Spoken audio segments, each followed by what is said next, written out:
एक पाक साफ किरदार ही तो बचा था। आज उसे भी उसने तार तार करने की धमकी दी, जिस पर मैंने अपना सब कुछ वार दिया। और उसने मुझे क्या दिया? धोखा।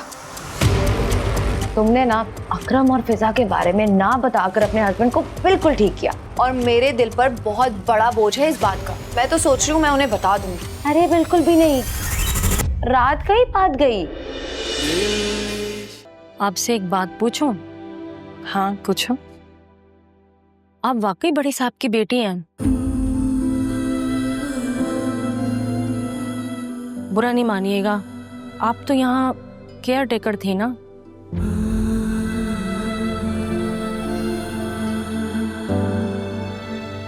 कभी कभी अपनों तक आने के लिए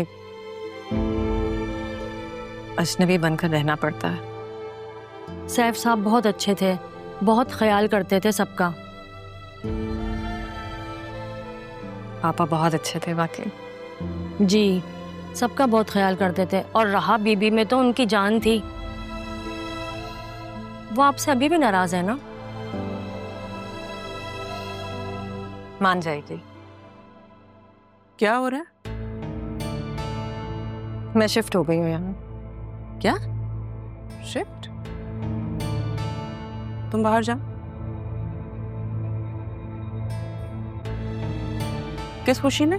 किसने इजाजत दी है तुम्हें? ये मेरे बाप का कमरा है आसिया।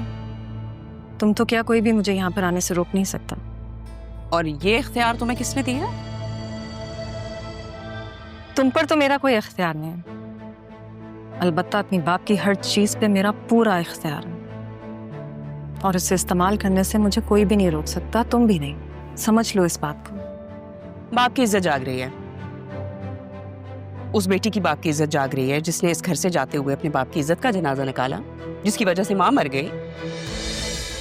बाय द वे, ये बातें मुझे तुम्हारे मरहूम बाप ने या तुम्हारे भाई ने नहीं बताई थी, बल्कि जनाजे में आया हुआ हर इंसान यही बातें कर रहा था। तारा, इनफैक्ट सितारा बेगम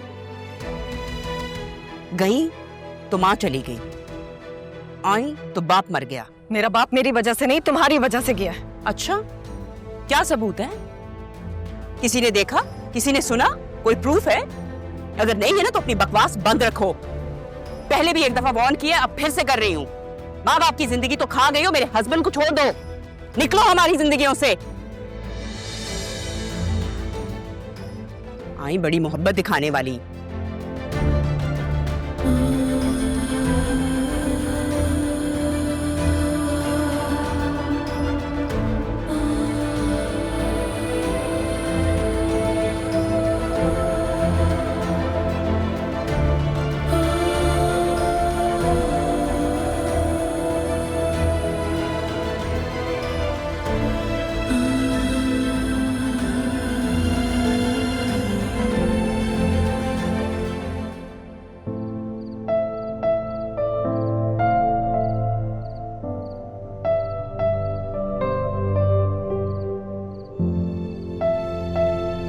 यहाँ अकेली क्यों बैठी हो?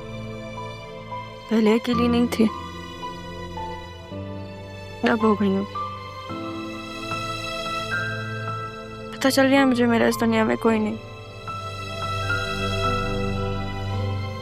तुम यहाँ क्या कर रहे हो?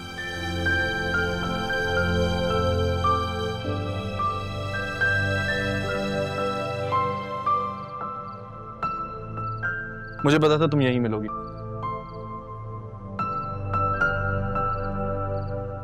असिस्टेंट कमिश्नर का टाइटल मिलता है आपसे तुम? सॉरी, आपसे बात करनी थी। अब बात करने का क्या फायदा? जब बात करनी चाहिए थी तब तो तुमने खामोशी ओढ़ी भी थी। मैं जानता हूँ आप पे क्या गुजर रही है। आपके इस दुख को मैं लफ्जों में समेट नहीं सकता, ना ही मेरे पास कोई पैमाना है इसे मापने का। लेकिन प्लीज मेरी आपसे एक छोटी सी दरख्वास्त है, अपनी माँ को माफ कर दो। मेरी माँ? मैंने तो ज़ैनब भी को अपनी माँ समझा था, बल्कि माँ से बढ़कर। तो उन्होंने कोई कमी तो नहीं छोड़ी थी? मेरी अंदर की कमी को वो बाहर लेके आके मुर्शिद के तौर पे मेरे सामने खड़ा कर दिया। तुम क्या चाहते हो मैं एक्सेप्ट कर लूँ ये बात? तुमने ये बात मुझसे कैसे छुपा ली अरमान?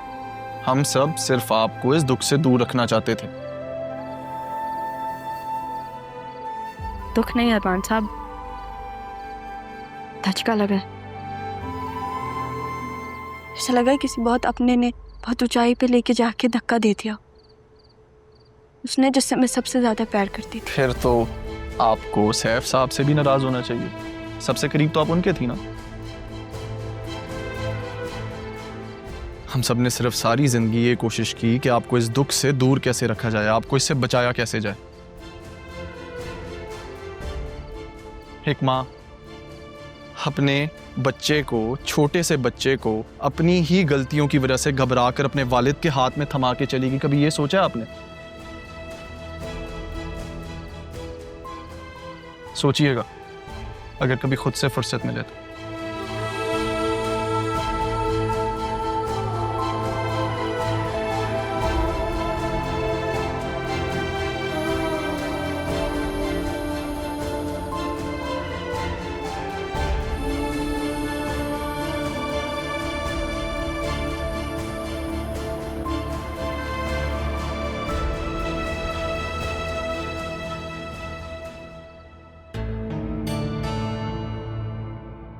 अभी कमरे पर काबिज हो रही है, कल को जायदाद में भी हिस्सेदारी मांग लेगी और अदील बाप के बाद बहन की मोहब्बत में ऐसा कर भी देगा। उफ अल्लाह, हद है अदील की भी। क्या क्या सोचा था और क्या हो रहा है। जिंदगी में सुकून ही नहीं आके दे रहा इन लोगों की वजह से। ज़ैनबी, बात सुनिए, इधर आइए।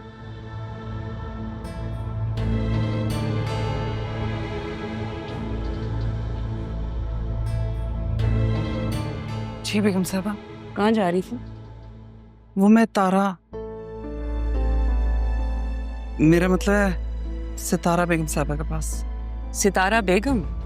वाह, क्या बात है आपकी। बहुत अच्छा खेल खेला है आपने, काफी अच्छी प्लानिंग की है, मानना पड़ेगा ये। कैसी प्लानिंग? भाई इस घर में आने की, बेटी बनके, फिर इस घर की बेटी को बाहर ले जाने की, फिर राहा को यतीम बच्ची साबित करके यहाँ दरवाजे पे छोड़ने की प्लानिंग, और कैसी। और जब उससे भी आपका दिल नहीं भरा तो आपने क्या किया? इस घर से भागी हुई बेटी को वापस इस घर में ले आई, अपनी बहन बना के उसे केयर टेकर बनाया ताकि मेरे हस्बैंड की सिंपैथी ले सकें। क्यों? क्योंकि आपको इस घर की, इस जायदाद की प्रॉपर्टी में हिस्सा चाहिए था। बेगम साहब, अगर आपको सच बताया नहीं गया तो इसका ये मतलब नहीं कि सच कभी था ही नहीं। एक्सक्यूज मी, आप ये किस लहजे में मुझसे बात कर रही हैं? और आपको क्या लगता है मैं कौन हूँ ज़ैनबी? मुझे समझ में नहीं आता क्या? आपने ये जो स्क्रिप्ट लिखी है ना, बड़ी अच्छी है, आपको दाद तो देनी पड़ेगी। अब तो आप इस कहानी के सब किरदारों को जान चुकी हैं, तो उनकी मजबूरियों को भी समझने की कोशिश करें। हो सकता है इसी तरह आपकी गलतफहमियों के जवाब मिल जाए। Well done. आपसे कहा ना मैंने कि आपने बहुत अच्छी कहानी लिखी है। क्या बात है आपकी। मुझे समझ में नहीं आ रहा कि आप कहना क्या चाहती हैं। आई नो, थोड़ी सी गद्दारी कर गई हैं आप। भाई इस घर का नमक खाया है, इतना तो सोच लेती। थोड़ी सी वफादारी तो करनी थी ना आपने तो वो भी नहीं की। बेगम साहबा, मेरे खून में कभी नमक हरामी नहीं थी। मैंने वही किया जिसका मुझे हुक्म मिला था। वो कहते हैं ना, कोई लाख कोशिश कर ले लेकिन नाखूनों से मांस अलग नहीं हो सकता।